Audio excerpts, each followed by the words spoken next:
पता नहीं फिर उससे मुलाकात हो भी पाएगी कि नहीं, मेरे दोस्त विनीत ने कहा और ट्रेन में चढ़ गया। मैं भी ट्रेन में चढ़ते हुए उससे कहा, दुनिया गोल है, क्या पता कब किससे मुलाकात हो जाए। ट्रेन में अपनी सीट की ओर बढ़ते हुए लोगों ने आगे बढ़ने का आदेश दिया। एक बेचैनी का माहौल था। तभी कानपुर एक्सप्रेस की उस ट्रेन में किसी ने एकाएक मुझे हैरान कर दिया। गुलाबी साड़ी में वह गहनों से लदी हुई जुल्फ़े समेटते अपना लगेज जमा रही थी।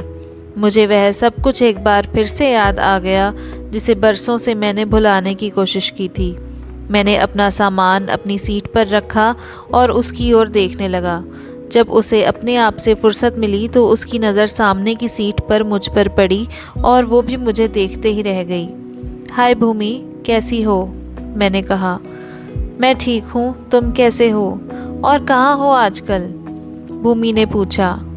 उसके मन में जिज्ञासा साफ झलक रही थी और साथ ही एक संयम जो उसकी जिज्ञासा को कवर कर रहा था। मैंने कहा, मैं ठीक हूँ, आजकल बस यहीं मेरठ में सिफारिश से क्लर्क की नौकरी लग गई है, बस वहीं दिन गुजार रहे हैं। और बताओ, सुना है शादी हो गई तुम्हारी? हाँ, घर वालों के आगे किसकी चलती है, यहीं कानपुर में शिक्षा विभाग में हैं हमारे मिस्टर।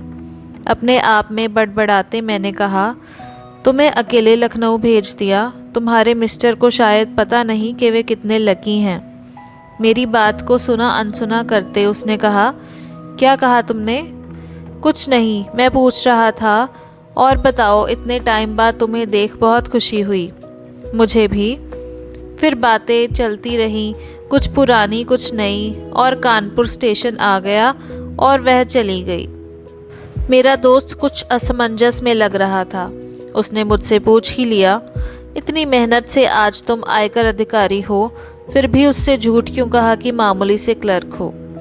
भाई सुन, भूमि मेरी पहली मोहब्बत थी, लेकिन जब मैं अपने करियर की भागदौड़ में लगा था तब एक फुर्सतिये ने उसे मुझसे छीन लिया।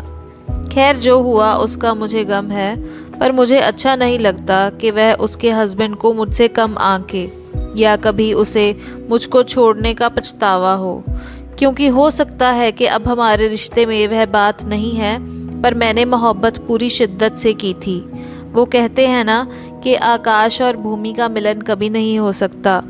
और फिर आकाश ने मुस्कुराते हुए अपने अंदाज में वो धुन छेड़ दी, प्यार दीवाना होता है, मस्ताना होता है। आपको क्या लगता है, आकाश ने सही किया? हमें कमेंट सेक्शन में ज़रूर बताइए। ऐसी और भी कहानियाँ सुनने के लिए हमारे चैनल को सब्सक्राइब ज़रूर कीजिए। धन्यवाद।